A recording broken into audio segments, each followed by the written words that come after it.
Let's go. Welcome everybody to Astrology Unplugged here on the 19th day of March. I've been looking forward to this and not looking forward to it at the same time. It's nice to have you. In case you're new with us, Astrology Unplugged has been on the air about 3 years, every Thursday night. It replays on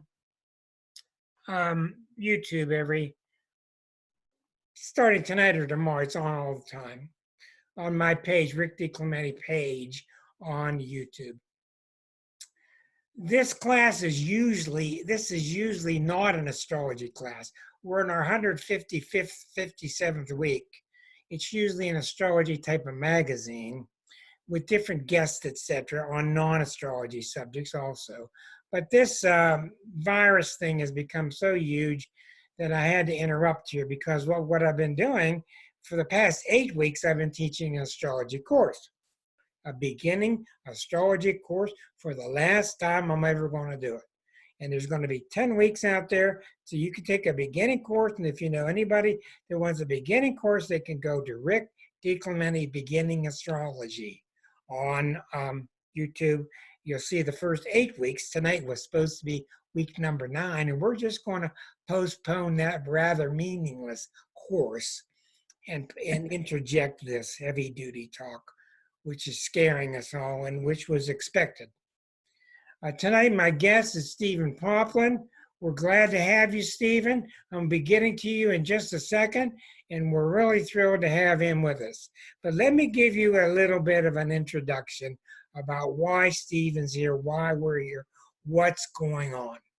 Keep in mind that I am into following this new planet Eris, and Stephen is not yet up to speed on that planet. He's following other energies. That's very common amongst astrologers to follow different types. Stephen's a very good astrologer, a very good hypnotist, regressive hypnotist, and welcome aboard, Stephen. Thank you, Rick. It's nice to be back. Yeah. Thank you. It's about your 3rd or 4th visit. You're becoming a regular. I want to quickly go to this graphic and show people what's happening.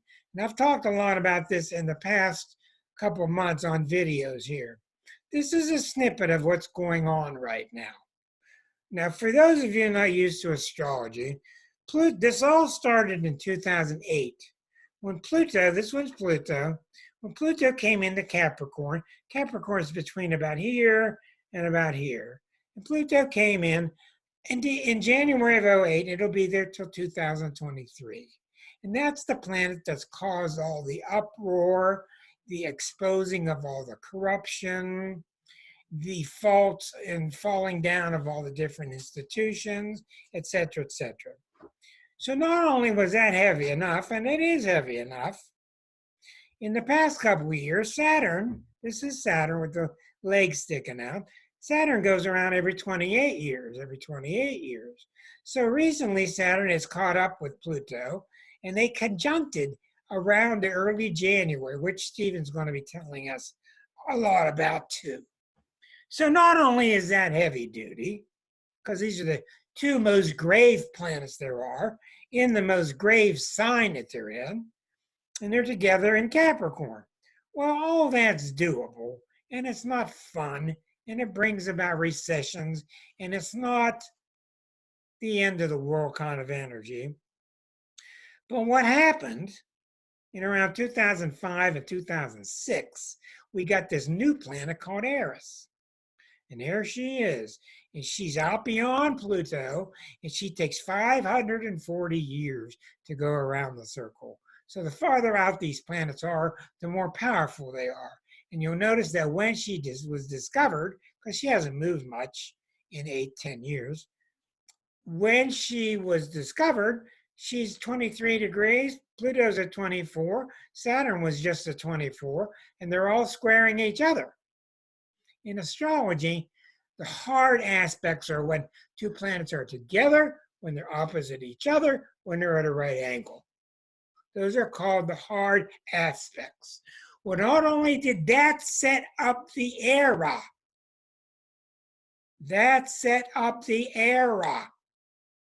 Beside this virus, you can go back 2 months, 5 months, 6 months. Everybody knows it's not been a picnic. Things are heavy duty. The United States is wobbling on its last leg. Well, out of nowhere comes the butt kicker, the nuisance Mars, who always gets involved and stirs things up. And Mars, this is Mars, of course. Mars goes around every 2 years. And this is right now, this is why I predicted March 19th, 4 months ago. Here's Mars at 22. Here's Jupiter. Where'd that come from? Jupiter, quote, is the good guy of the zodiac. So by Saturday, by the way, tonight about 2 o'clock in the morning, we're going to enter spring. And I'm going to show you the chart that I did for spring. And that chart symbolizes the whole of the next year, because Western astrology is based on the moment of spring. There's no more important moment in Western astrology than spring. So in a couple of days, Saturday, 2 days from now, Mars will be at 23, a degree from Pluto. It's going to come over these 3 planets. And when Mars is a degree away from stuff, 1 degree away is when it triggers. So this whole era, this dark, gloomy, powerful, bubbling, tumultuous era, volcanic era, is sitting there teeming with potential. Here comes Mars. This is why it's happening. And it's not just this. In my position, I claim clearly that if Eris were not involved, this would be 40% as strong as it is, in my opinion. Because Eris is all about these things that we're seeing, leveling the playing field, etc. So Mars is squaring Pluto Saturn. Mars and Pluto Saturn are squaring Eris. Now, if you have tuned in to see when this is going to end, or when is it going to peak, how long it's going to last, then you have found the wrong radio station, because we cannot answer that question. So, one of my good friends this morning, oh my God, Waldo, how strong it is. It's off the charts. I have never seen anything like it, anything. It could go anywhere from A to Z. I really have no idea. Okay, a good friend of mine gave me a poem that she came up with. She's very intuitive, and we'll end the evening with her poem, which she picked up on the archetypes that she's feeling right now. She's feeling this stuff. And interesting, last night I watched an Economist. Hold on. Liza? Hold on, please. Yay, Kitty. She's getting all stirred up in that book. Okay. Sorry. That's all right. Little kitty disruptions. Hi, Linda. Glad to have you with us. Okay. An economist was on last night on the major network and said, an economic tsunami is heading our way. It's not an exaggeration. And he's trying to tell people there's no sacrifice we're talking about. These sacrifices we're talking about, they're not a sacrifice. They're just what we got to do to take care of each other. So, he said he's never seen anything like it. Okay. Well, it's secondary to me of what an economist sees, because to me, the primary thing is what the planets are doing, because the planets are archetypal. Okay? Now, I know you got an earthquake for me, Mark, but I don't want to go there right now. What am I talking about? You YouTubers who are watching, we have the ability to send messages to each other and they don't show up on your screen. So sometimes we get comments that pop up out of nowhere. So anyhow, I want to welcome our very good guest, Stephen Poplin. I think this is his 3rd or 4th time on the show. I wanted to give you a little bit of a glimpse of what's happening. It's happening at many, many levels. It's happening exactly now because it has to happen. There's no bad guy out there trying to get us. There's nobody out there trying to make us a victim. It doesn't work that way, and Stephen will be very good about that too. Stephen and I met years ago in, I think, Bethesda area in Maryland. Since then, Stephen's just been all over the world. He works in Europe. He's a really good regressive hypnotist and a really fine astrologer, and I don't say that very often. And Stephen, welcome, and what's on your mind? Well, it's nice to be back. Nice to see everyone. And these are indeed strange times, huh? But in introducing some of the different characters, you know, the two main characters in this particular cosmic drama right now is Saturn and Pluto, who had that particular conjunction here exact in January. But of course, pretty much all of 2019 and you know, this year 2020, we're going to be seeing a lot of them, and we've seen them in the news in many different ways. One of the introductions I like to include, just to get to know the characters in the play, would be when Pluto came in from stage left, and it was discovered in 1930. And I like this image of, you know, when you've got this nice pond, and in the middle of the pond comes like a drop of water, hits the water, and then it makes those rings around it. And then, of course, then that drop of that water pops back up. And so then you see that wonderful little circle with all of the concentric rings in a pond. Everyone has probably seen images like that. And so when Pluto was discovered, 1930, that was the epicenter of this particular introduction of getting to know the modern Pluto. And that, of course, was the Great Depression, 1930, 1929, 30, 31. And when I take a look at the two troughs in that concentric circle, imagine going off in two different directions, both left and right, or slightly in the before or in the unconscious level of when Pluto was discovered, and then forward in time after Pluto was discovered.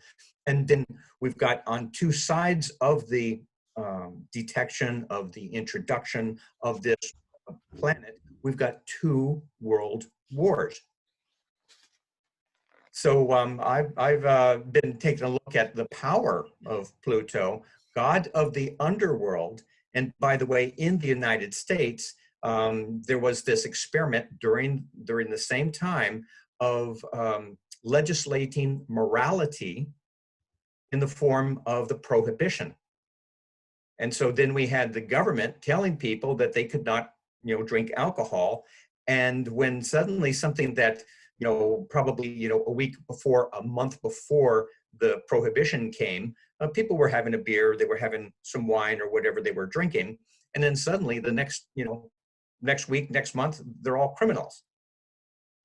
And so that's a dynamic, that's part of the Pluto story, that government trying to legislate things, the god of the underworld came forth, and then we had indeed the underworld really grew during that same time. The speakeasies, the mafia, the 1920s, the 1930s, people were going to go ahead and do what they're going to do, but they're going to now become criminals, and they're going to defy what the government says.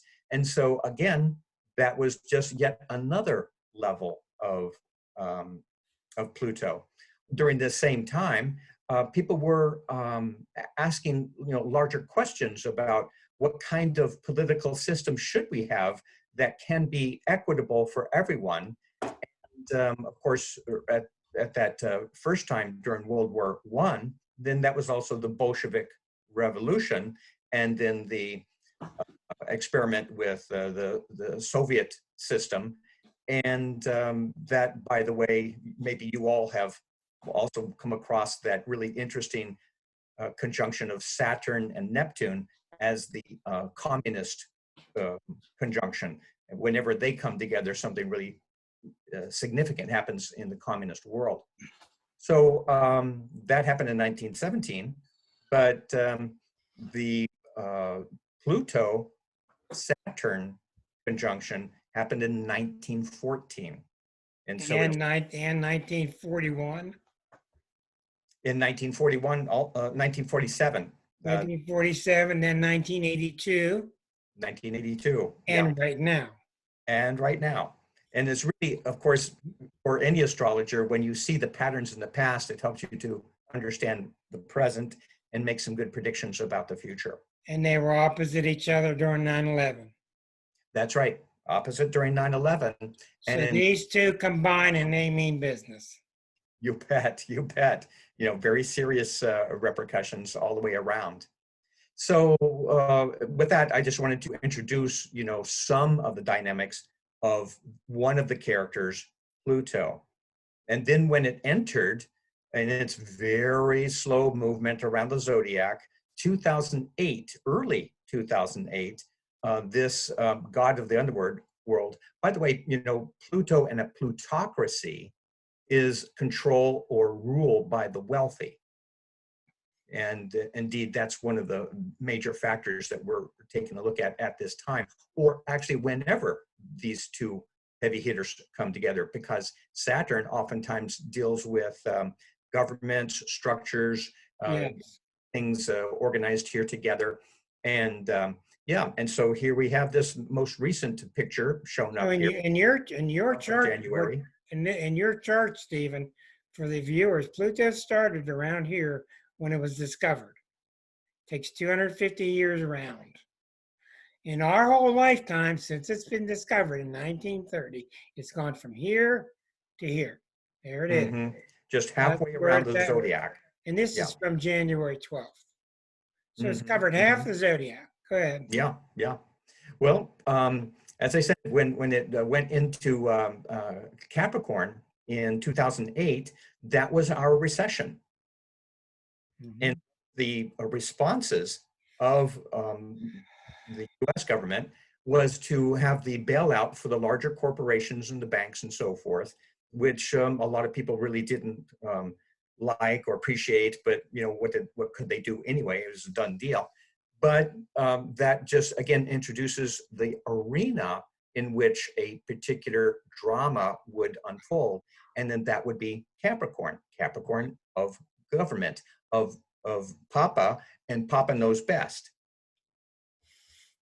So what an interesting coincidence that indeed when Pluto comes in to Capricorn, dealing with, again, larger systems, government regulations, and of course, larger economic businesses. I mean, it's classic big business.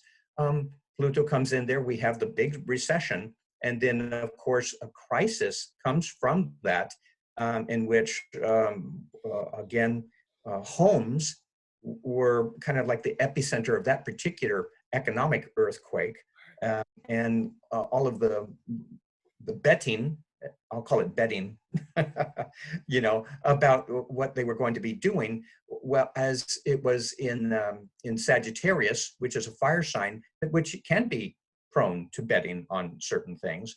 Speculation. But they lost their bets, basically. Yeah. So what's going on with Pluto? Instead of just hitting you with a bunch of astro talk, what Pluto does when it comes to town, Pluto acts differently when it's in Leo, and it acts differently when it's in Virgo, and it's in some signs for 13 years, other signs 30 years. What it does is it digs up stuff. And it's been in Capricorn, and it's been examining our institutions.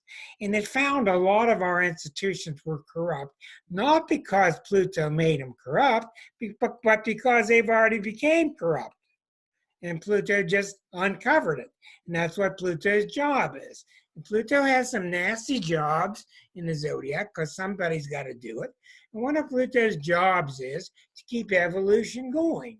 And in your own chart, because it hits you individually. At the same time, it hits your family and your government and the whole planet at the same time. Pluto is a planet that requires you to be ballsy, to have courage, and to step up and do what you gotta do. That's why Scorpios appear to stare through you. They're ruled by Pluto, and they are, in fact, they are staring through you. But the reason they're staring through you is they're questioning you, just like they question themselves, as to how pure your motivations are. And if you stand in front of a Scorpio and you have impure motivations, you are going to be nailed. You're going to be called out. So that's what Pluto started doing. In the early days of 2008, 2009, it went over the sun in the chart of the Federal Reserve. So that's what stirred all that up. And even years before, it did the whole Exxon thing. It's been upturning all of this corruption. So here it sits, it's gone all the way through Capricorn. What have we had happen since '08? We've had this sexual kind of revolution in terms of I've been raped and I'm going to tell you about it. We've seen all the corruption and sexual abuse of children, both at Penn State, at the Vatican, in the Boy Scouts. I don't need to tell you. It's just happening everywhere because we have become corrupt. Now, out of nowhere, and it's really not out of nowhere, here comes Saturn. So they're really peculiar together because Pluto's all about, if it's corrupt, tear it down. And Saturn's all about, well, let's work our butt and start to build it. So you got they're starting to separate now. You got the build it planet of Saturn together with the planet of tear it down. Now, out of nowhere comes Eris. She's over here. And Eris is all about, I will introduce discord. I do not care how much discord you have to go through because we are going to put an end to unfairness, injustice, anybody reaching the Peter principle, anybody getting their job unfairly. We're going to bring it down. And she is much more intense, let's say, than Pluto. Okay? She's going to do it.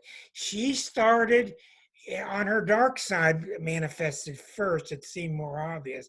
She started with this Tea Party with good intentions. We want to make things fair for everybody. And then recently, you're starting to see the discord of her came out through the Trump era.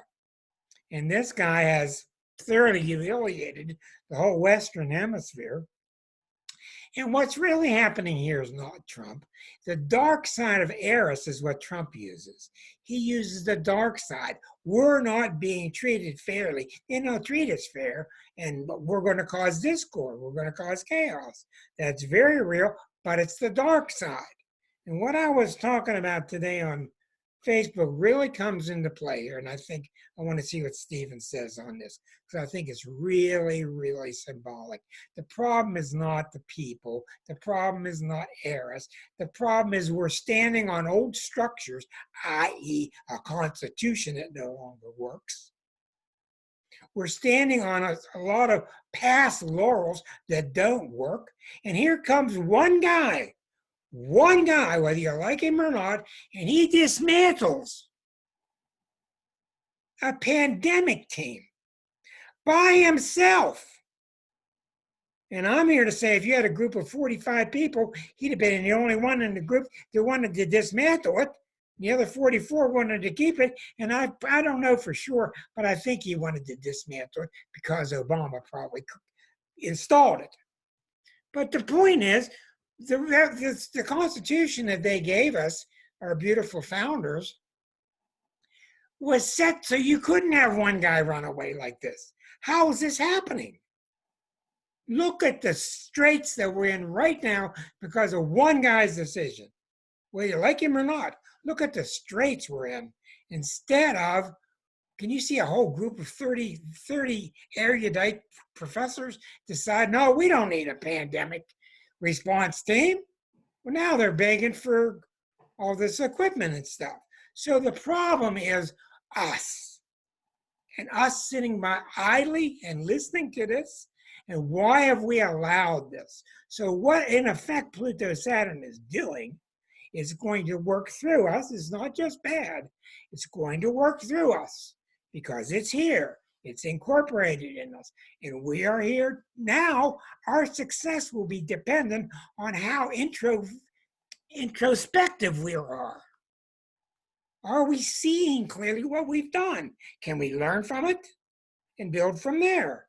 And we as a Cancer country have a real tendency to just bury it, to not look at it. So when Eris got involved, we'll get into that later, it's just become more complex. So we're seeing the results of having a society that we refused to bolster.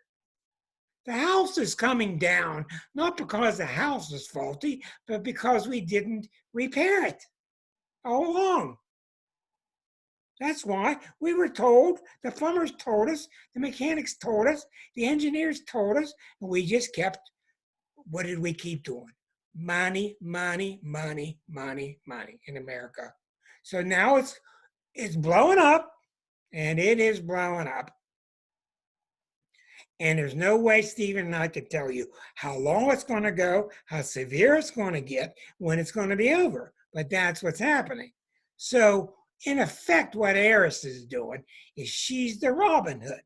She wants to take the money from the rich and make things even so everybody's treated fairly. Now, take it from there, Mr. Steve. What do you, where'd you go? There you are. Yes. What do you gather from that? Go ahead. Mm-hmm. Well, many times, of course, when they do come together, I'm talking again about Saturn and Pluto, there will be crises on several fronts, and there is then a collective approach about how to deal with whatever crises happen to come up at a particular time, and then there is the greater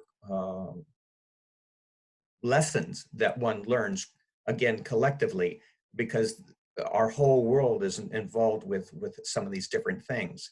And if I could go back again to just another past example, when they did align in 1914 in Cancer and Capricorn are the parental axes. And so oftentimes there will be a bit of this like mommy, poppy knows best. And unfortunately, the issue back in the First World War is that everyone was wanting to expand their living room. It was a very colonial, that's right. oriented perspective, kind of much of a selfishness of, well, I'm going to get mine. And unfortunately, there's other people who are doing the same thing. And that created, of course, the conflict. Pluto also works a little bit subversively, and there shall be secrets. There shall be behind the scene deals going on whenever Pluto's involved with that, which is opening up, like the spies, covert activities, backroom deals, and so forth. And one of the interesting things about the First World War, and this was Woodrow Wilson was involved with this, that they wanted to not dissuade or give bad news to the public because they wanted people to be behind the war effort. And so they suppressed negative news like the growing endemic, which later became called the Spanish flu. They did not want to describe, they did not want to tell the public about the losses, about the deaths, about the battles lost, and they didn't want to talk about people just dying through sickness and disease and so forth. And so it was covered up. And remember now that the conjunction was in Cancer, and ultimately, it started in 1914. We had the terrible war. It built up over time. There was the suppression, but from the war came all kinds of terrible negative filth and dirt and suffering and hunger and so forth. It was a terrible time. And one thing that some people forget about it, we didn't have as many modern vehicles as we do, for the Second World War. So they used a lot of animals. They used horses, mules, donkeys, and they died by the tens of thousands. And lots of carnage there. And that, by the way, is a pattern that one sees every time these two get together. So it took, as I said, from 1914, it took a few years, and it was 1917, 1918, a few years later, that again, it just blew up and 50 million people died. We jump then over to the next conjunction, and that was in 1947 in Leo. Roswell. Pardon? Roswell. That's right, Roswell. And so when one thinks of Leo now, what are some of those key population groups that one thinks of? Children. Children. Recreation. And what was the dangerous epidemic that happened during that time? It was polio, which was also called infantile paralysis. And again, this was on the wake of World War II, another terrible carnage, lots of suffering, lots of people just trying to recover. And then people forgot about the children.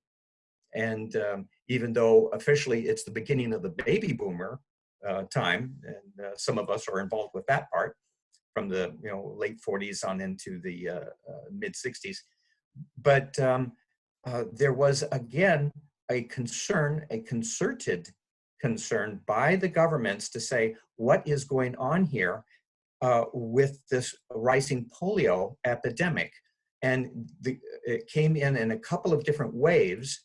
49, 51, 52, and finally they came up with the polio vaccine. But that's the happy part of the story, because when the world is, let's say, confronted with something so terrible, so devastating, there are culprits involved, but then there are also heroes. There's also hope. There's also those scientists that we have been pushing aside for the last few years, not paying attention to them, but they, with doing their research, which is another very Pluto-Saturn thing, let's do the hard work. It's painstaking, but let's be very thorough and dig in and do the comparisons, everything that good science represents. And then, as I said, it took, again, a few more years, and then we had the larger epidemics of polio that hit a lot of children. But then came, again, the good news, the consciousness, take care of kids, have vaccines, and of course the famous polio vaccine, with another hero connected to that, and that was Jonas Salk.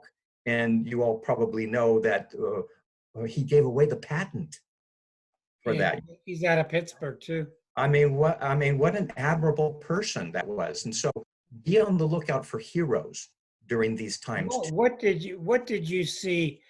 I wasn't conscious enough at the time. What did you see in the 1982 conjunction, the third one? Well, that was, of course, that was Reagan. It was Michael Jackson doing Thriller.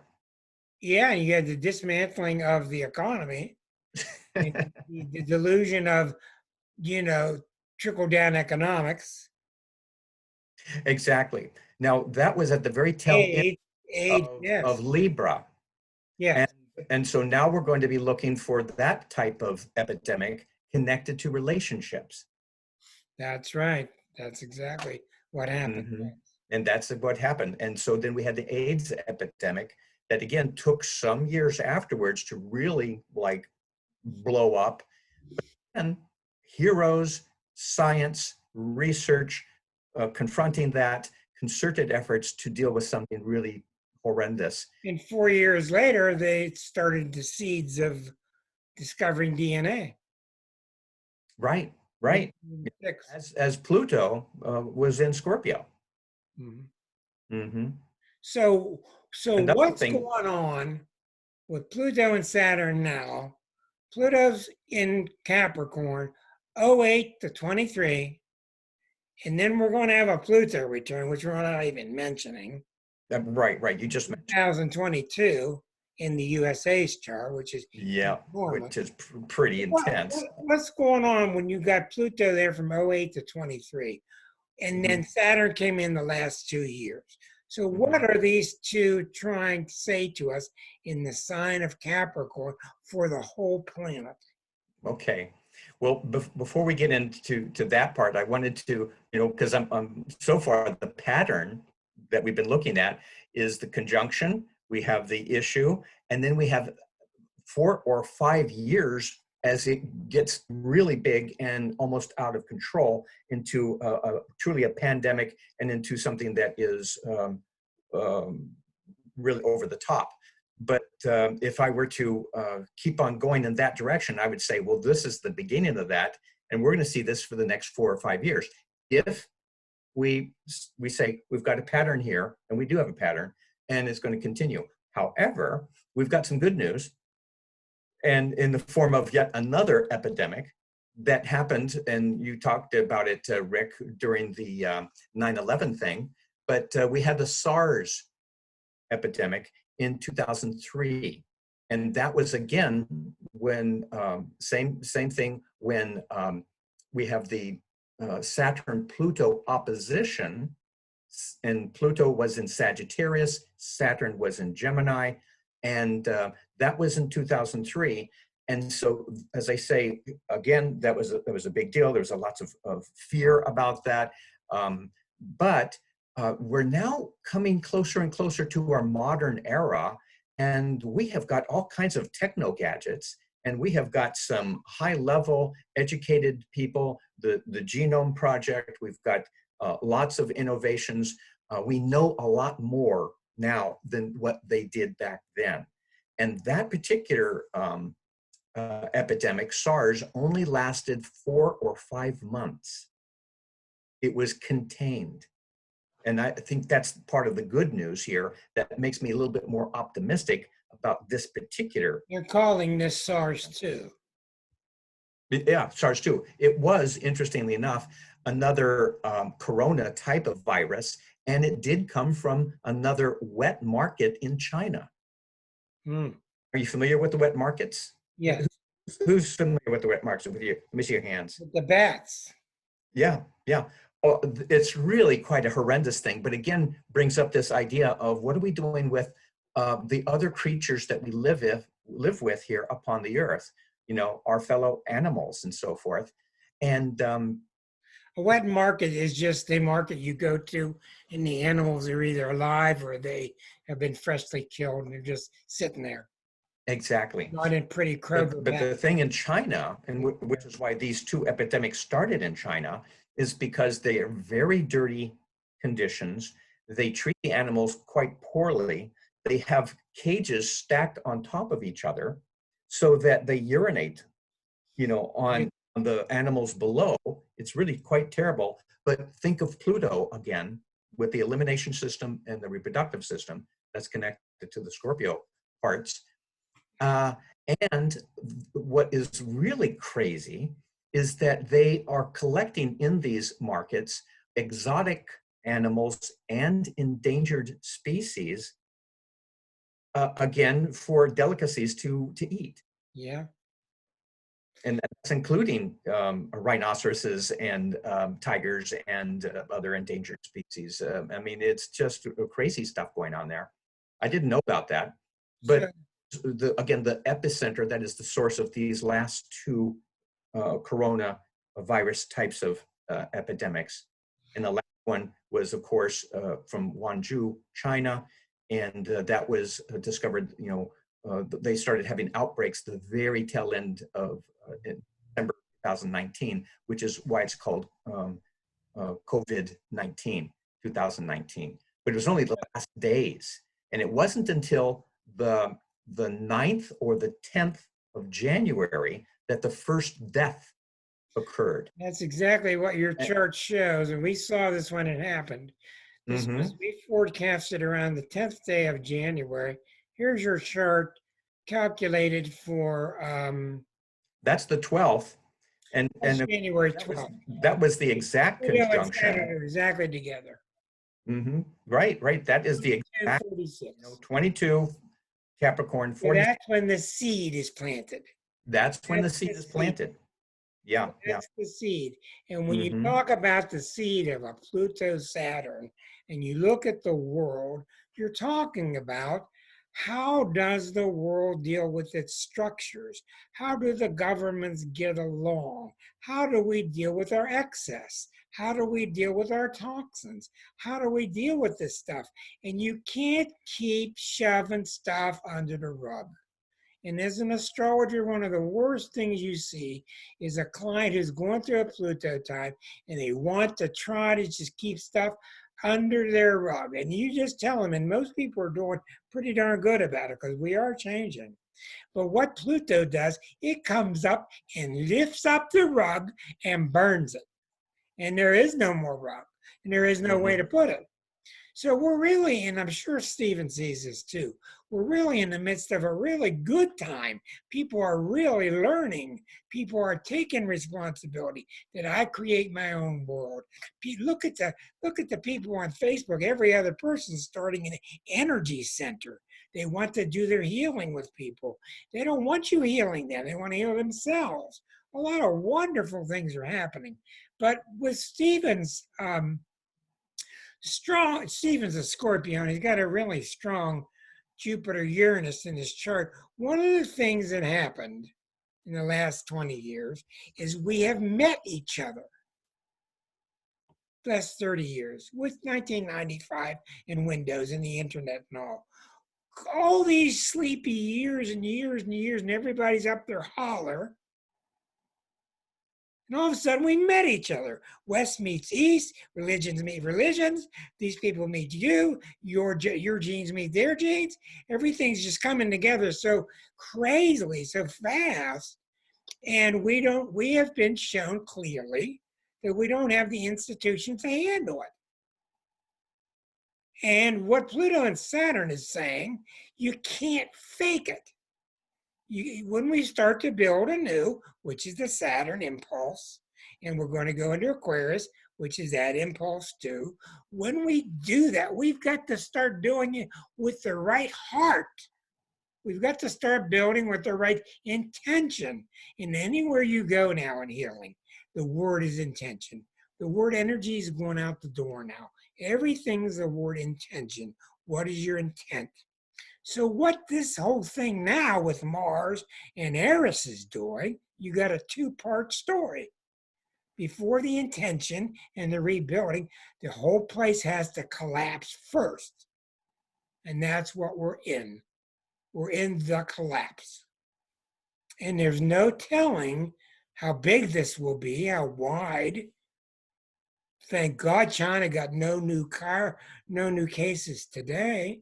But the collapse has to come, just like a 9/11. Then you start to rebuild, and hopefully you start to rebuild with people like Eisenstein and the more advanced minds involved. And they're going to do things in teamwork instead of letting Trump do it all by himself because he knows how to do it. Is that how you see it, Stephen? Yes. And you mentioned one of the classic terms of this time when you said burn, because one of the big things of last year, 2019, as these two were getting closer and closer together in the sign of Capricorn, is that we did have these two groups of people, and one were the plutocrats, the oligarchs, the people who have the power, and they're pretty ruthless. But no big surprise to a lot of us astrologers that key people in, for instance, Trump's administration were indicted, and he was, of course, impeached. But a lot of his friends, we'll call them friends, ended up going to jail and getting nailed, as it were. Again, that was the lead up to this year, 2020. But the big thing that I was really looking at and getting more excited about, again, part of a crisis, was the global warming and climate change. And there was more and more talk about that. Remember back in the late 2019? And then this young gal, Greta, shows up. Talk about these heroes who shows up. Capricorn girl. I mean, my goodness, you know, think she's a double Capricorn, right? Yeah. And so a young teenager goes off and she's giving lectures to these old fart politicians all around the world. You know, and I thought, wow, my goodness, look at this, being confronted. On the downside, you know, what happened in Australia, and and all of the fires there, terrible fires all over Australia. And there was especially a lot of concern as well as compassion about all of the animals who had died there. Yeah. This leading up to the actual conjunction this year, January. So in other words, with this Eris involved, and Eris is really radical. She's spending 120 years in the sign of Aries. 120 years in one sign. That's how slowly she moves. She is a butt kicker, and she's all about fairness. No more screwing around, no more dishonesty. We're going to have to start building fresh. So we all know that, in my mind anyway, half the problem is the crash. The other half of the problem is, are we going to have our minds ready and healthy to build a new, in a justified way, where we're going to be including each other? That's the sign of Aquarius. Because you keep looking around in America, and a lot of America is, what about me first? I'm taking care of my family first. And that just won't get it anymore. It won't, and it will not be supported. And if we're going to maintain that, we're going to get demolished. Rick, have you paid attention to Eris in Aries and modern competitions like Nobel Prizes, like Olympic games and so forth? Because, you know, go back 130 years, that's when they were starting, right? 1921, yes. Yeah. So Eris was, I think of, again, you know, the story of Eris and then the competitions. She entered Aries in people, you know, the best of people, and you know, in you know, whether that be their talent, their research, their studies, their acumen, you know, just to shine their lights, and then of course then they get recognized for that. So what happened is Eris manifested. She split into two groups. She got the Trump group, which is the negative side, the dark side, which is everybody's, that we're not treated right. That's why they love Trump. They love him because they think he's battling for them because they're mistreated. And he's the most misunderstood person that's ever existed. But that's what it's about. There's no reason to it. We're mistreated. We're going to do anything we want. And the main words of Eris are outlaw and disruption. These are the main key words. Lawlessness. And when they were trying to find her name, and she was not yet named Eris, they named her, what did they name her? They named her Xena. And the Xena actress was the name. Her name was Lucy Lawless. So these things aren't coincidences. So on the positive side of Eris, you see people fighting and struggling for equality, for equal wages, to bring things down, that we can all live together, start thinking about each other. On the other side, you've got I'm going to call it the Trump cult. And as I think you can all see really clearly, the black and the white. Who knows what's going to happen? Who knows what's going to happen between the two?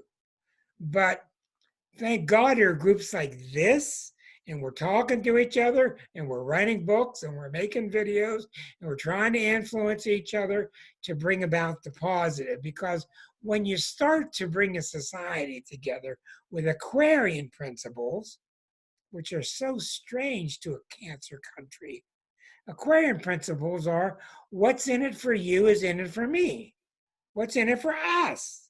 And that's a very strange concept to a Cancer personality or a Cancer archetype, which is just thinking about me and my family.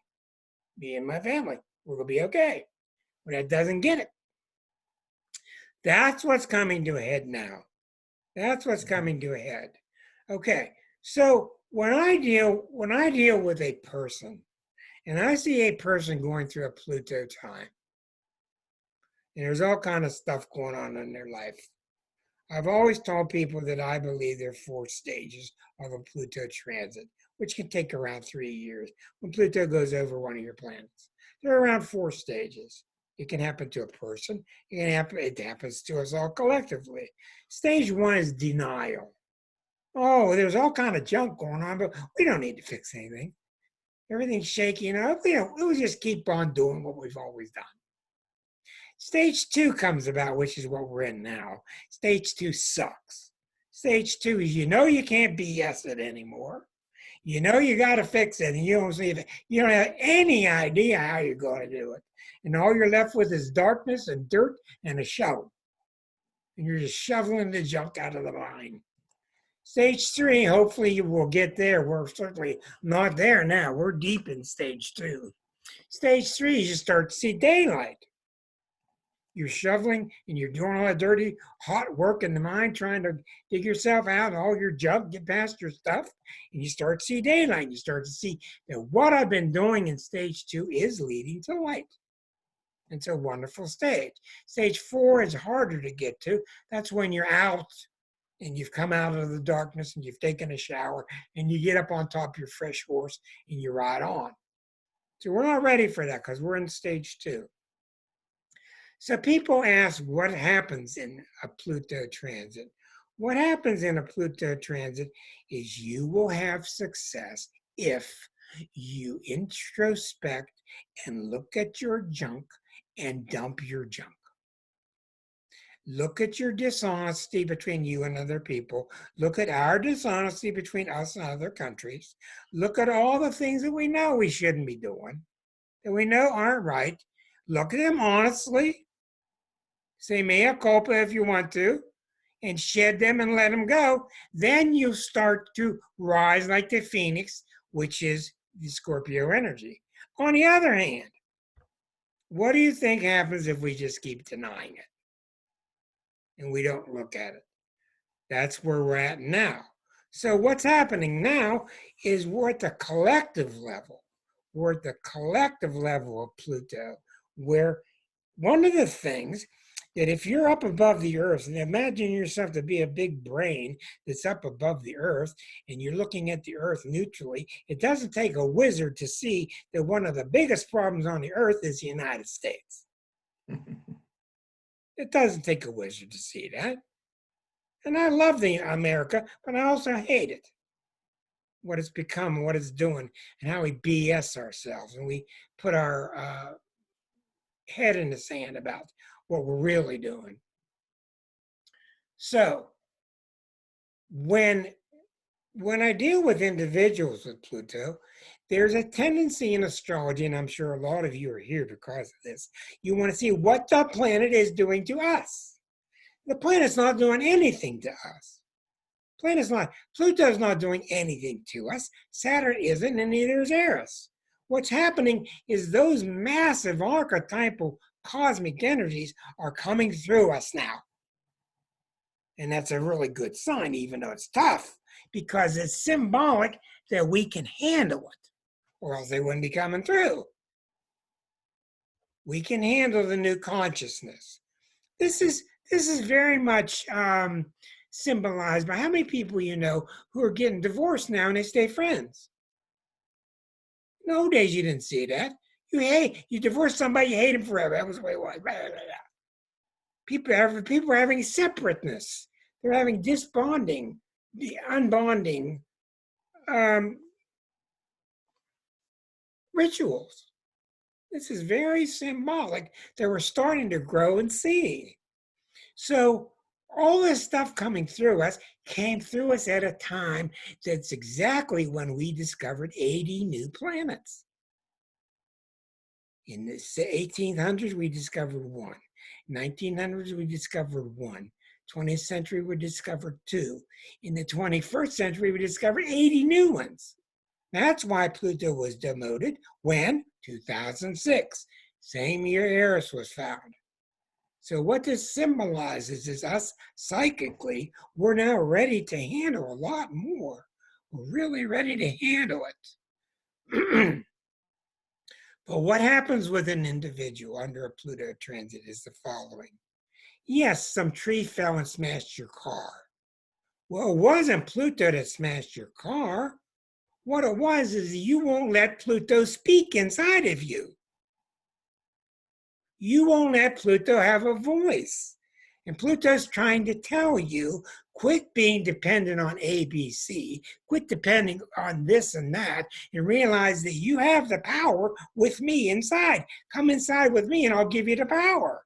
And if you don't listen, and if you don't listen, and if you don't listen, I'm going to make a tree fall and hit your car. I got to get your attention somehow.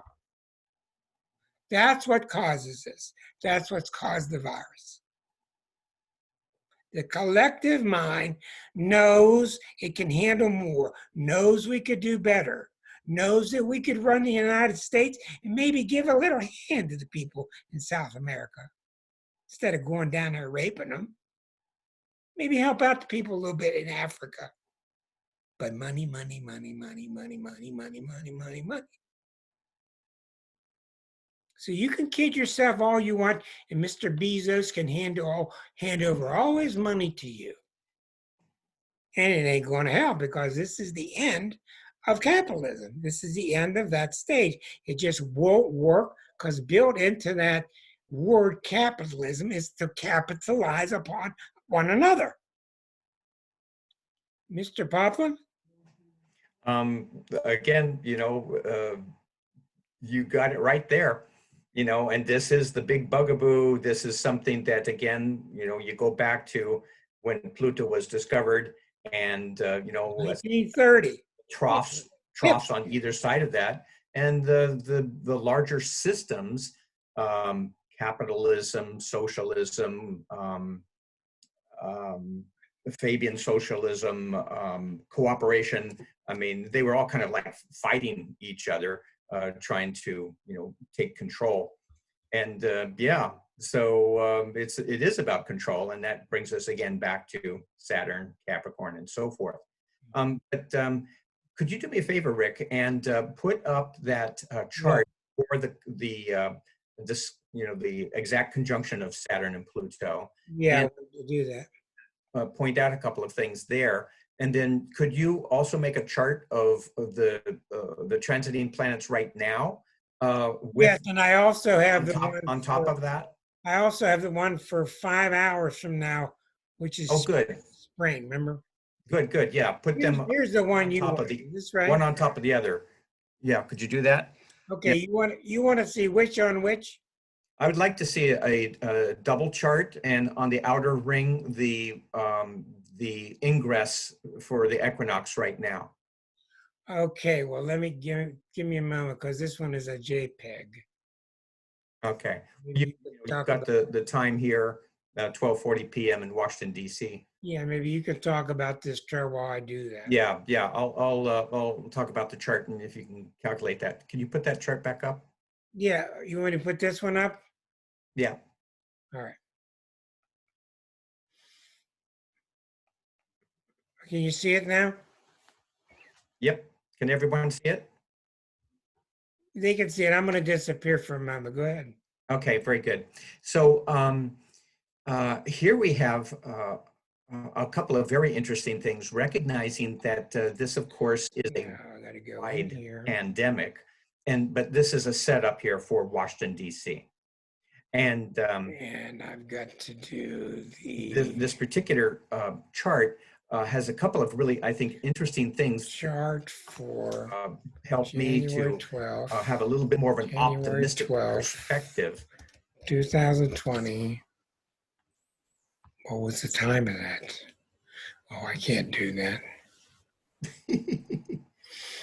And then I gotta put. Rick, I can hear you.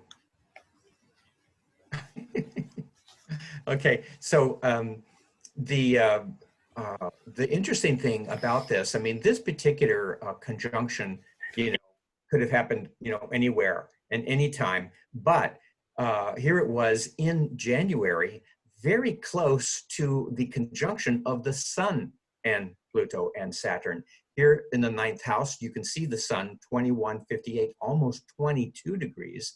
And right next to it, I have put Ceres at 22, Pluto, of course, 22, Saturn 22, Mercury 23. Okay, I mean, what a stellium that is, what a powerhouse, what a focus. And as I had said before, leading up to this particular conjunction, people were talking about how can we save the Earth? Climate change, let's get together.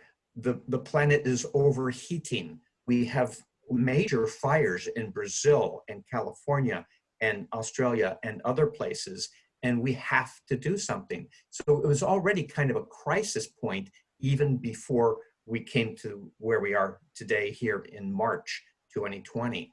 But even though it was a crisis, there was no action. There were talks, there were, lip service, there were discussions, and of course, young Greta was shaking her finger at these world leaders at the very same time, saying, "Hey, look at what's going on here." I don't have the right time, but I've got your inner circle is January 12th, and today's planets are right there. Okay. Yeah, very good. Now,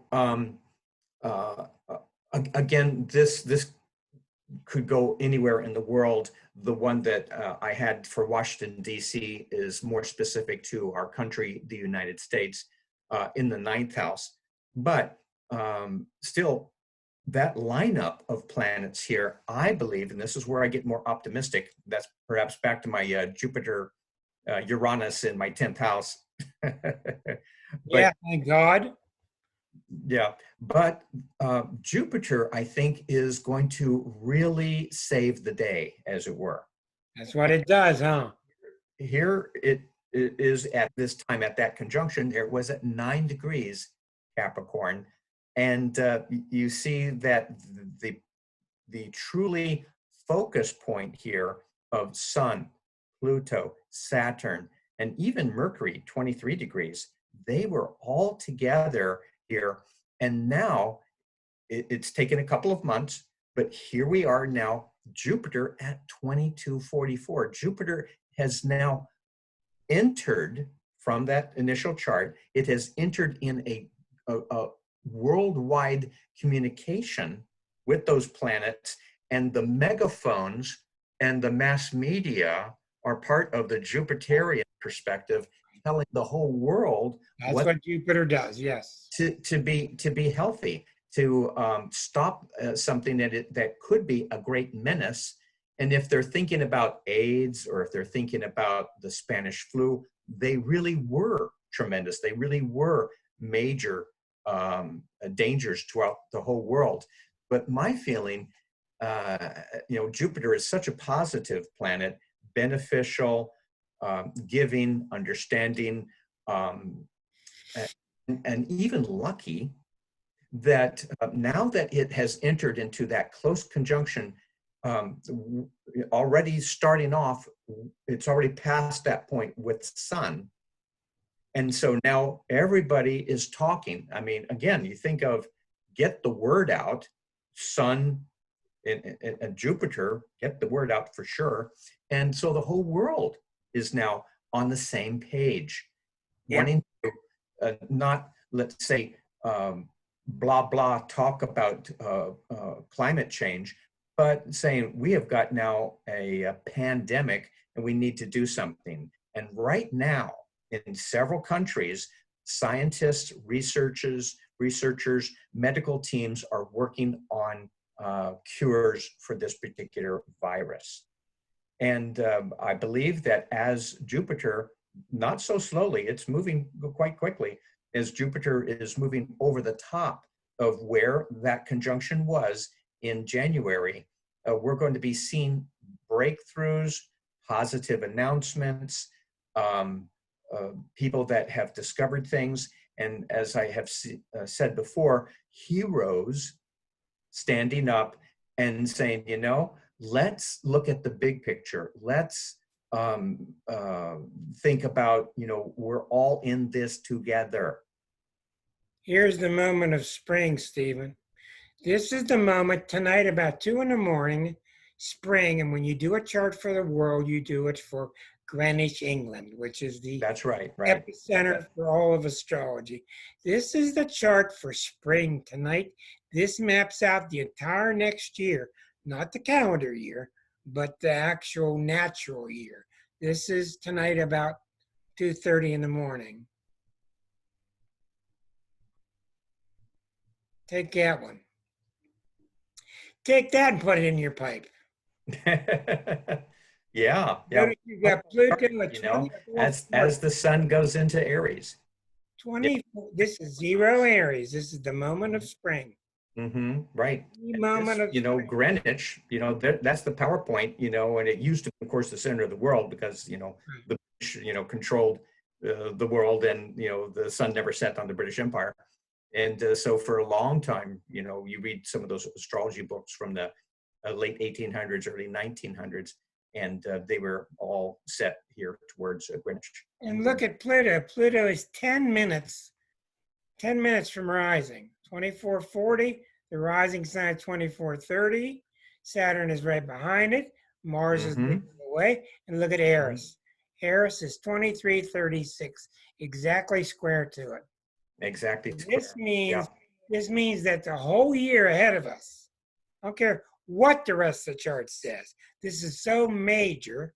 The whole rest of the year is about this theme of digging up, learning from it. And when I have clients like this, I see things like this, I tell them, this is time that you have to rebuild a whole new foundation. I don't care what happened in the past, that's gone by now. But you're building a whole new foundation so that you can go on 50 more years, 30 more years. And you cannot go on unless you base it upon a very strong foundation. And symbolically, which means everything in astrology, we may as well throw away the Statue of Liberty. What we've done to the Statue of Liberty in the last year is we've trashed it. What it had to say. What would they talk about? Alternative truths? So it's time for us to turn around. And what that means is we need to get a better voice. We can't just let McConnell do what he wants to do and this guy do what he wants to do. We got to get involved. And that's why this election is enormous, because Americans are not used to, we're not like the Europeans. We don't get out in the streets and rattle our cans and object to things. They've lost everything there before. They know. America, we think it can't happen here. We still think it. But we've got to influence the influencers that when we start rebuilding anew, we do it fair. And don't you think it's symbolic that all this is happening at the same moment that we're pretty much looking at Bernie Sanders going away? This is symbolic. He was the candidate that was the most honest, that was really saying it like it is. And Biden said, we don't need a revolution. Cancer entities don't want a revolution. It's too scary to my family. That's the problem. So I can also speak as a hypnotist, and that we're talking about mass hypnosis, you know, in various forms, whether you take a look at churches, families, cultures, indoctrinations, educations, community education, and so forth. My hypothesis is that the majority of the world is hypnotized the majority of the time. And so what we're really looking for is waking up. And we've got periodic opportunities to wake up. And truly, this is a wonderful time when people are now having time out, and then they're talking to each other like we're talking to each other. And it will be kind of a paradigm shift when more people wake up. I want to interrupt you for a second because I just got a text message from Carolyn. Listen closely, Carolyn. She says, so it's not going to get better again until January of 2021. We have no idea when or if it'll get better. And if somebody's telling you it's going to get better in January 2021, they're yanking your chain and they're just telling you what you might want to hear. We don't know. Here's the reason why we don't know. Here's the reason why. Because as an astrologer, what we have been seeing the past several years, looking at the United States, is a sick patient, a sick liver, a sick pancreas, a sick leg, and we've got problems here, got operations here. How much can the patient take? Now we got possible pneumonia. How much can the patient take? This is not necessarily a Hollywood movie that has a good ending. We just don't know. We just don't know. And you're kidding yourself if you think anybody can give you a date. You know, you mentioned it before, we're kind of divided into the haves and the have-nots, between the rich and the poor, between the conservatives and the liberals. It's such a division in many different places, not only in the United States, but around the world. And so part of this is really having these two groups, and remembering that there's multiple types of divisions. Right. And they are confronting each other at this point, which is the whole thing about, you know, the elections and voting. And the big thing is, as we wake up and recognize that we are not the only species living on this planet. That's right. And if we start really thinking in a holistic manner, right, that we're all in this together, we're all on the same boat, or the one Gaia, that's, I think, part of the larger message. And I believe that there's a lot of individuals who are getting that, or that you've known that for a while. You've been on the spiritual path for a while. But I believe we have now this wonderful opportunity in the disguise, back to Pluto disguising things, of this mass hysteria and an epidemic, a pandemic, in which we have to separate and think and contemplate, and everything kind of comes to a halt. And that has never happened in my life. I mean, what interesting times we live in, that all these economic forces have just been told to, like, stop and you all stay home. And my goodness, what they don't expect is that when people do have time to have a break, they start thinking more, start comparing notes, and start coming up with their own ideas of how, okay, we're off here. How would I like to re-engage with the system? Is it going to be as it was? Is it going to be the status quo? That's what Biden is asking for. right. Go back to how it was. Follow up with what Carolyn said here. Carolyn said, I was thinking of when the Pluto-Saturn is going to start to pass. Well, the biggest problem with astrology is trying to look at it for when to duck or when something over. That's not how you use it. The Pluto and Saturn are separating now. They're going to continue to separate. It's been my clear experience for many years that after two planets conjunct, that's when the hell was raised. And after they start to separate, that's when the real productivity starts to come out of that conjunction, because you can't see anything when the waters are too stirred. You just can't see it.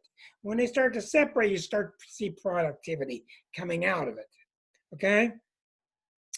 But there's other things happening. When Pluto and Saturn are separating, you still have Eris involved with its square, and what does its implications mean? And Linda Jordan said it perfectly right here on the text. Things will get better when we change. Mm-hmm.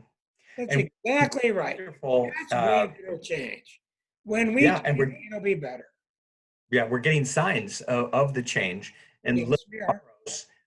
brings up here about the dolphins, as well as the swans going to Venice, Italy, and the water is cleaning up.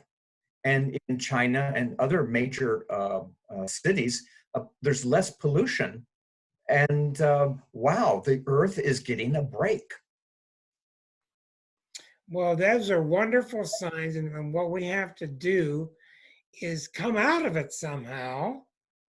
And it's not imperative that we put people in jail, but it's imperative that we stop these routines. And as the biggest thing we haven't even mentioned yet is that Pluto was at 27 degrees of Capricorn in 1776. July the 4th, 1776. Pluto at 2627 Capricorn. It has taken 256 years to go all the way around, and right now it's back about here. And it's almost there, and it's coming in 23 months. February 2022. Pluto will have returned to where it started. That's the big deal. Because as that cycle completes, we will be totally judged from inside on whether we have used our energy or abused it. And these are terrific times for us to change saddles. These are the times to change our tune. But again, it's not Cancerian to do so. I've always thought the best thing we could do is to dissolve this country and reignite it. Because we just have a chart that is too self-protective. It's too provincial. It's, I got mine, you go get yours. We have really hard things to overcome. The USA's chart is very resourceful. It's very rich. It has a lot of good luck, but it doesn't have any insight.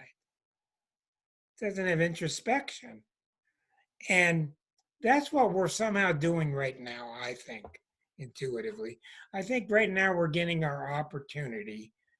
I think people are smart enough to see this, to start saying, once this is over, we got to do better. We got to see better, right? Mm-hmm. I've been very encouraged. I'm even in the midst of this junk all week. I've been very encouraged to see real experts get on the TV and tell us the truth, as opposed to these clowns that just keep lying to us.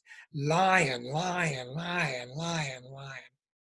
It's really encouraging to see how brilliant some of these people are, some of the things they're up to, you know? Including Stephen. You know, the Pluto return for the United States, that really is the big one. You know, we're just now into this phase where we are recognizing that there is a crisis, and there are the powers that be. That's a classic, you know, Saturn Pluto thing, that would like to bring us back to how it was, which was helping, of course, a small or, you know, relatively small group of people. There's going to be a concerted push, you know, also by the mass media, that's going to say, oh, good, the crisis is over. You can interact now. You can go back to your jobs. Let's get the machinery running again. But I'm hoping that during this pause, that people have yet another opportunity to, again, wake up from the slumbers and say, you know, I think we've played that game for a long time, and there's a lot of people who are not winning in this game, and maybe we can try something else. Especially because we think we're a Christian country. We got this delusion that we think we're Christian and we're not doing the number one thing that Mr. Jesus said to do. And Mr. Jesus talked about more or less just include everybody in all your party. Bring everybody. Include everybody the same. I think at this time we could go on and beat this horse for a long time. I think everybody's really gotten the message very clearly, except this cat that keeps wanting to crawl on me. I think that Stephen and I, we should take some questions now, because I think tonight people really have a lot on their mind. If you can keep it astrologically based, it would be good, because that's where, or Stephen with his, he's probably much more intuitive than I in his knowledge of psychology and hypnosis. You disagree that it is mindless. Okay, Carolyn, let me see if I'm even talking the right. Maybe I said something stupid. Where's Carolyn go? But does anyone want to like raise their hand to? I want to see what Carolyn's got to say first. Oh, we're responding to Mark. Okay. Yeah, raise your hand and I'd be glad to let you through to ask a question. We need you involved in your thoughts. Yeah, Marcia, hold on. You're on, Marcia. Hi, Stephen. Welcome back. Hi, Marcia. Yeah, and Rick Budd, welcome back. I'm very interested in how the animals are part of this transformation on our planet. You know, someone brought up the dolphins and the swans and the waters in Venice, and that is incredible to me that this is happening now. And I've had some just private experiences here at home being quarantined with some of my animals like changing. I could see their energy. They were really erratic for a couple days. Yes. Now they're starting to calm down a little bit. You felt the Mars coming. Yeah. Yeah. But I'm very intrigued by the way the animals they should have a say. And the humans should let the animals have a say, because Rick said it earlier, and Stephen too, in a way, they are part of us. Of course. Yes. And we have to protect them and allow them to be able to communicate. And look what happened. And the way that in China, the way they just so cruelly dealt with these animals. And look what happened in Australia. Yeah. And in Australia. Awful. Yeah. Awful. What do you have to say, Stephen? Well, I think, again, of the beneficial, optimistic, positive Jupiter. And as one gets a picture of the big world, and Jupiter's classic for like a larger philosophical perspective, recognizing that we're not the only species here upon the planet, and that we do have to take care of the animals, and recognizing even on some levels, a bit like the beautiful signs. We know that astrology works on signs and symbols and synchronicities. That wow, dolphins in Venice and swans coming there. I mean, yeah. Here is the amazing. We're getting these signs. Here's the amazing thing about Eris, and I encourage you all to read a book by Chiron LaGrice, or you can simply go to Amazon and look at the book called Discovering Eris. Discovering Eris, E-R-I-S. The first half is very mythological. The second half is really to the point astrologically. And the thing about her is she doesn't care whose feathers she ruffles. She doesn't care. She's going to have her way. And she is heavy duty. She did not appear in the 1900s. She didn't appear in 1920. She came to us in 2006.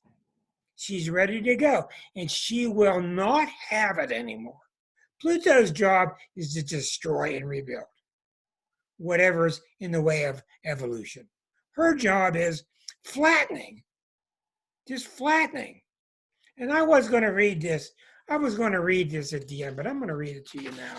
Because this poem that my friend Gina Mazza wrote today is so exemplary of Eris, and a little bit of Pluto thrown in. Let me see if I can get this on your screen. Okay, here it is. Came to her this morning, and then we talked. All right. called The Power of the Pandemic by Gina Mazza, who's available on Instagram.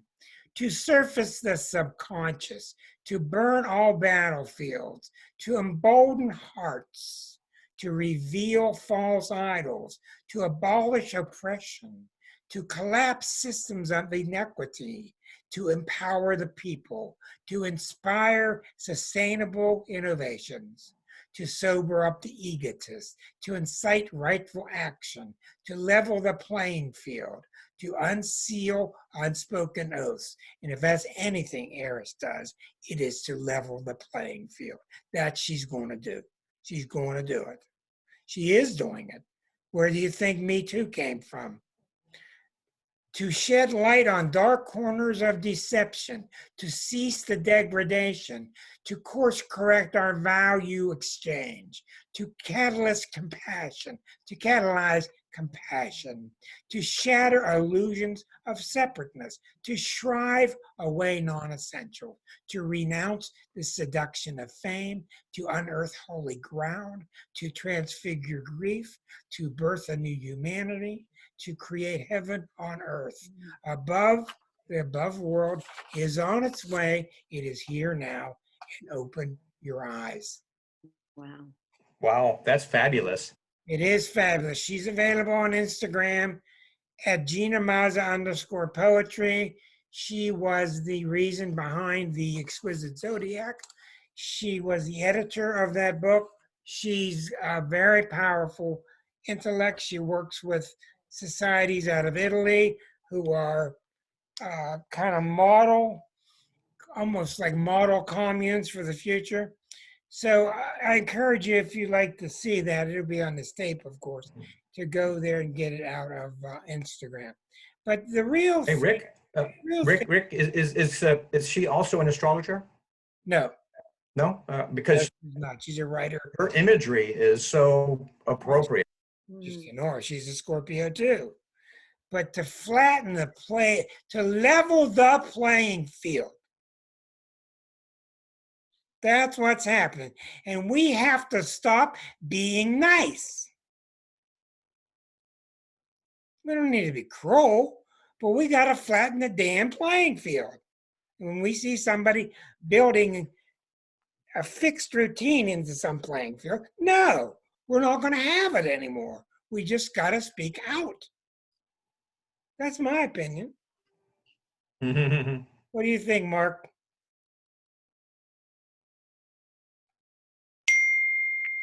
Yeah, Rick, I agree 100%. I think that I've been saying in other forums that America's dead. I've been saying that for quite a while now, for all the reasons that you've articulated.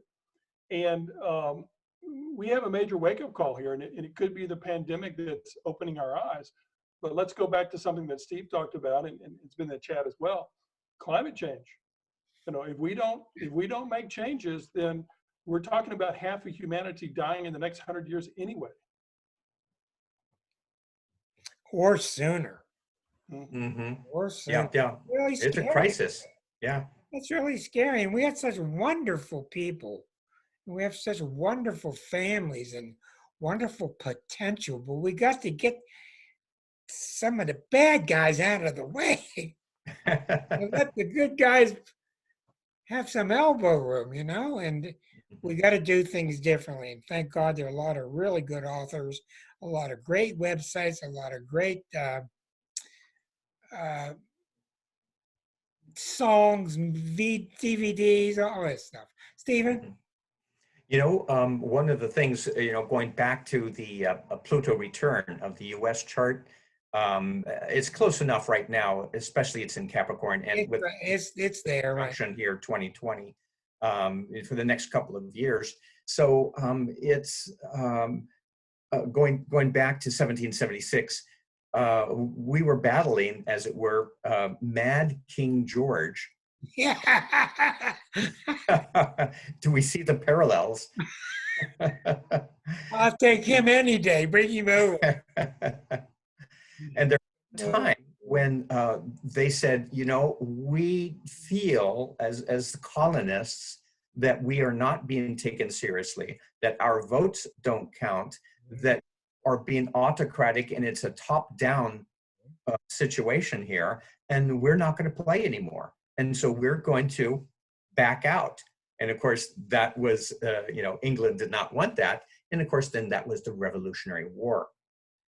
So are we, again, looking with the Pluto return of another civil war or a we definitely are. And the number one thing that happens to a Plutonian person who is screwing up, I've seen it over and over again. The number one thing that happens to somebody who's not using their Pluto return correctly is you lose your support systems. Pluto takes them away, your resources, your money, your connection to mommy, your relationship with England, whatever it is. Pluto will remove it. Why does she do it? She does it because she's trying to convince you that you got the strength to summon your own power. That's what these transits are about.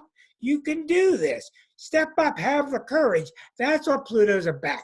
Courage. Stepping up like his little girl. Greta, I'm coming your way, Karen. I'm coming your way in just a second. But we adults don't have the courage this little girl has. Yeah, but you got to see her chart. She's a powerhouse. Okay? But anyhow, that's what Pluto does. And it does the opposite.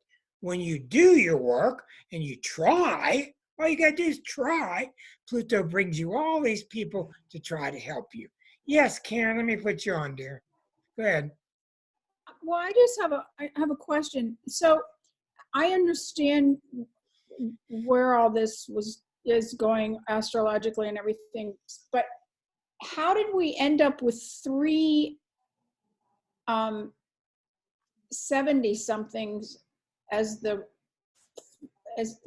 to change the world?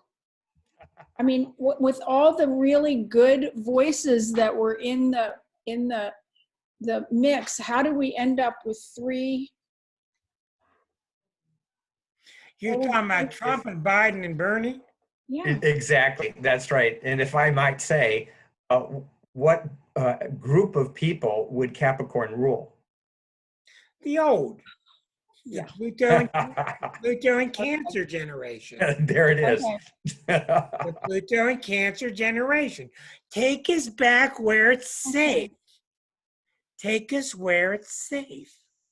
Well, Helen Keller told us there is no such thing as safety. It's what she told us. Riding Yeah.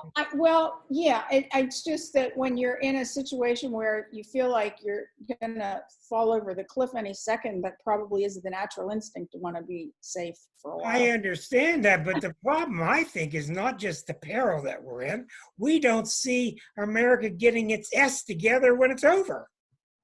That is truth. We keep seeing the same old things, the same old lies on the Fox network, the same old commercials using these drugs, use these drugs, use these drugs, the same old stuff. Tell me Bernie ain't right. We need a goddamn revolution. Well, one of the things I felt was really, I've talked to friends about this. I feel like the pandemic has been the main message of it has been we're all connected, whether we want to believe that we are or not. It's we can't escape that. The borders of their countries are meaningless. It's exactly right. Yes. And so we're it's a wake-up call from the standpoint that all of this, we're breathing the same air, we're breathing the same germs, we have the same commonality, and all the rest of it is meaningless. Exactly right. And there's nothing that drives that home more than an invisible enemy that nobody can control. And that's why we got to shut up people that are talking the same old tunes. We got to just say, please just shut up. It doesn't work. And I see so many clients now who are being called as consultants to other corporations because the other corporations realize that the bottom line doesn't work anymore. They realize they got to start treating their staff differently, their employees differently. their customers differently. It's out there. It's out there. We just need to keep yapping away. Hey, by the way, what's going on in the Yucatan, Waldo?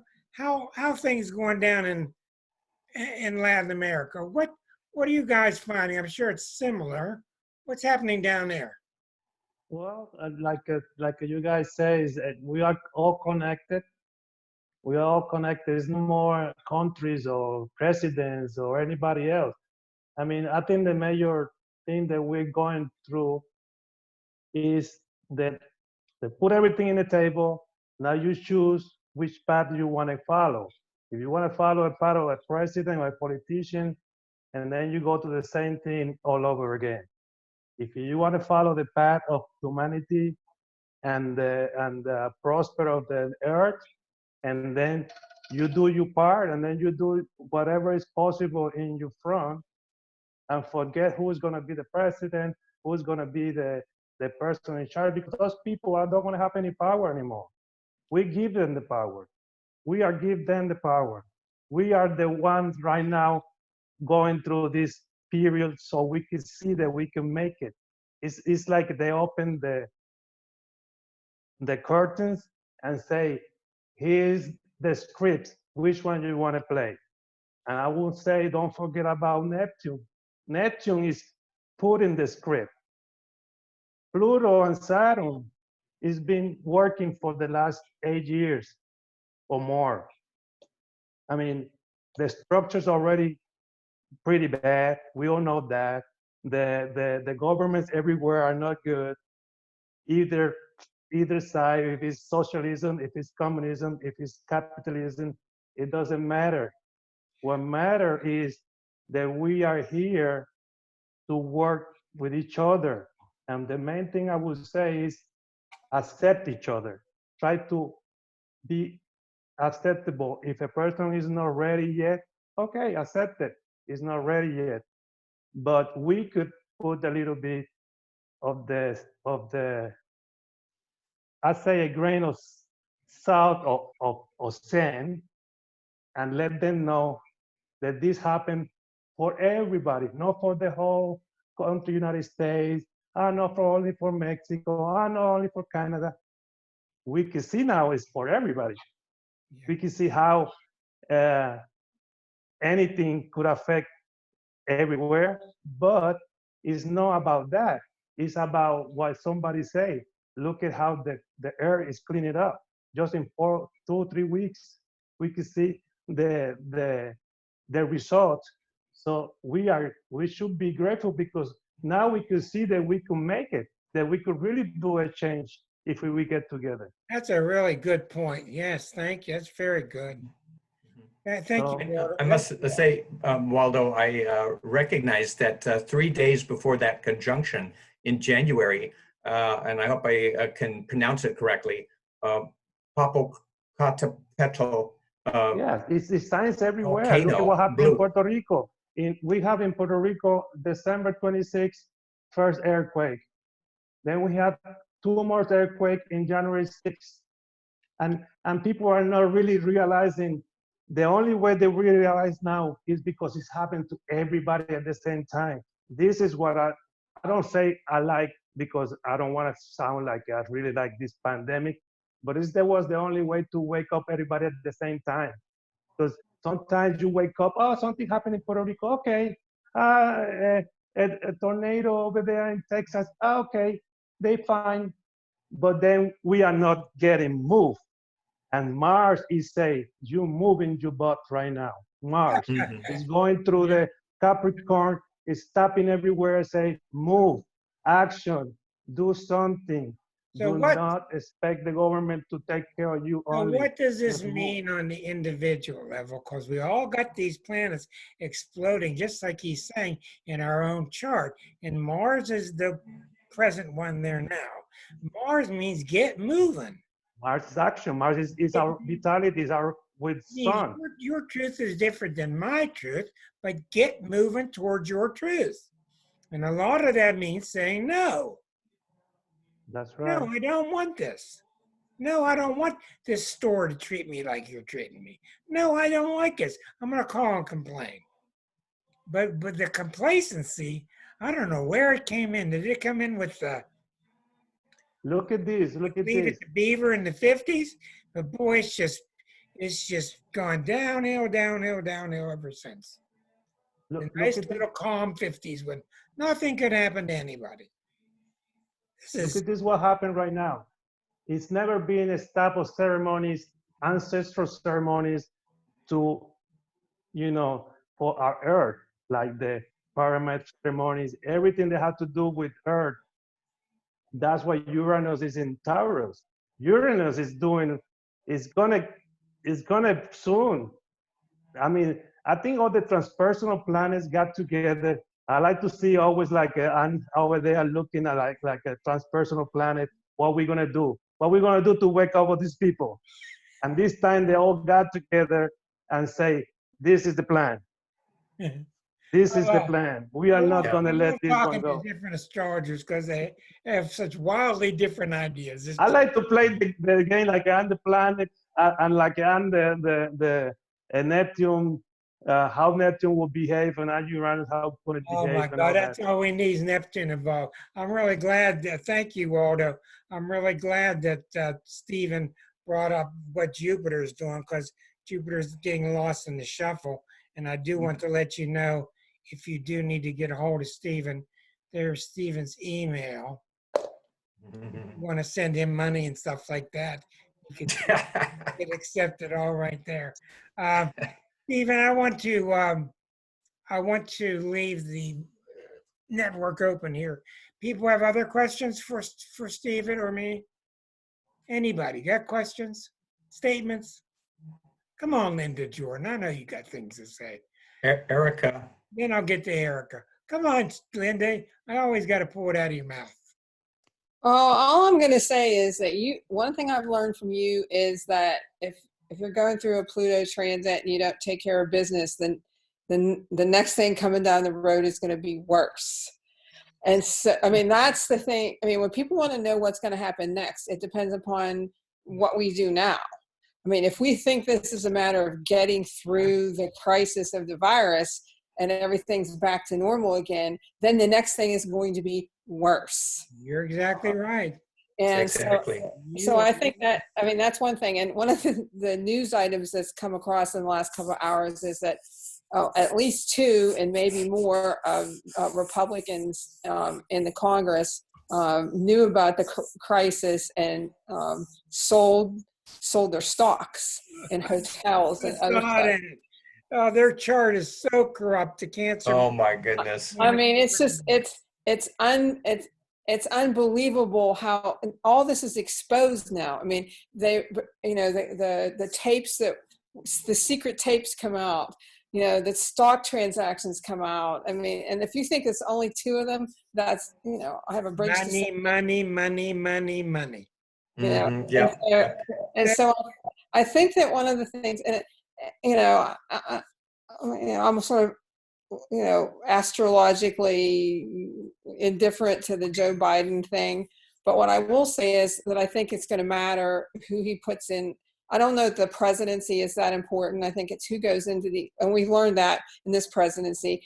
You have to have a sane person, but you also have to have really sound people all the way through. We got to get rid of the king first. Yeah, well, if we can accomplish that, then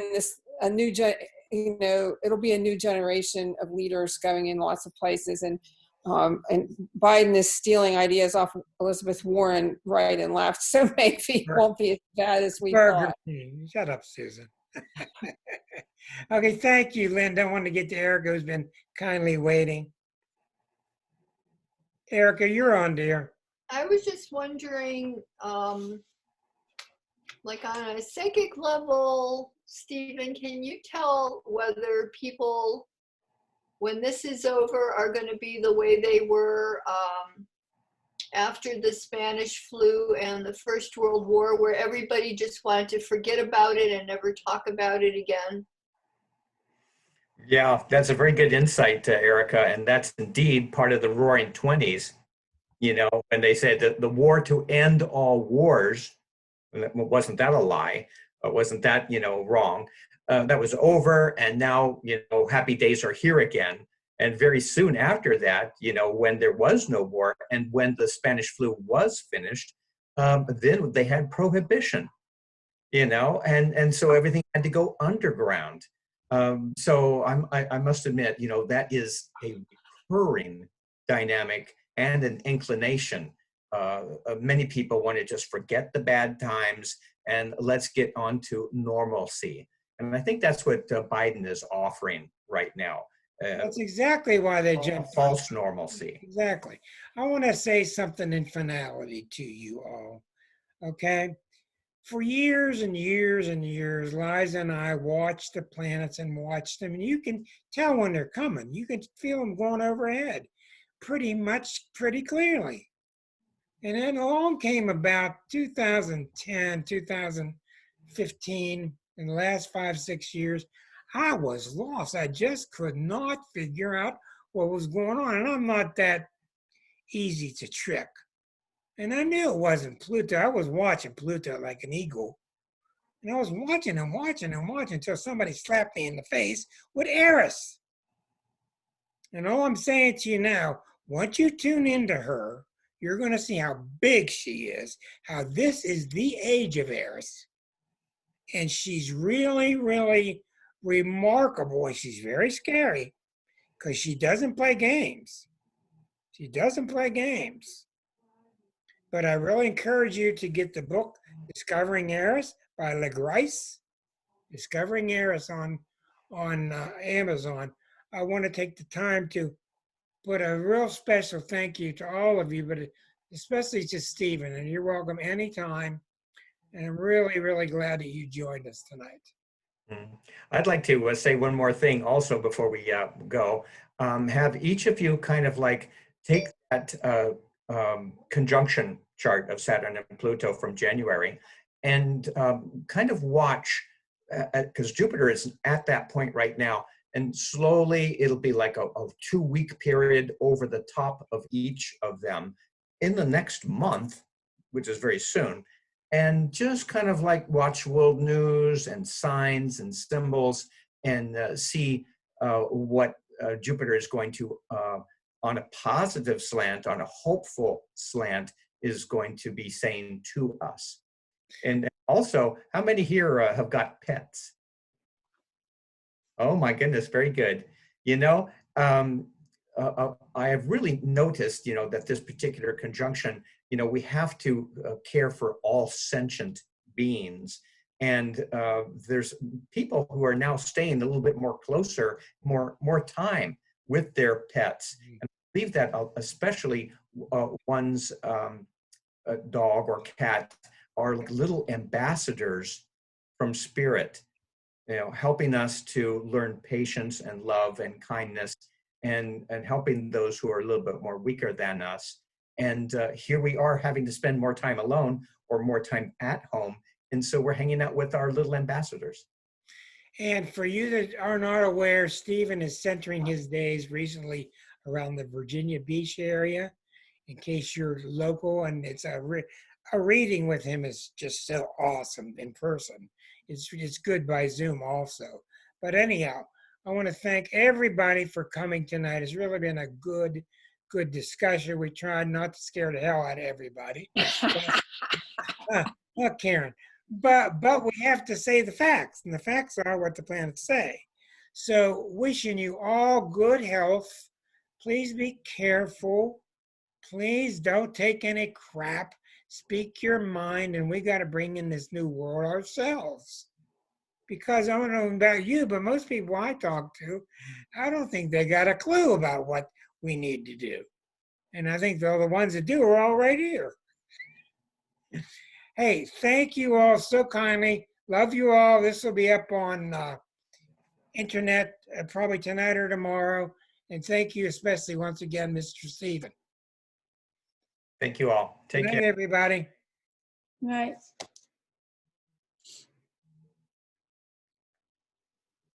Hi.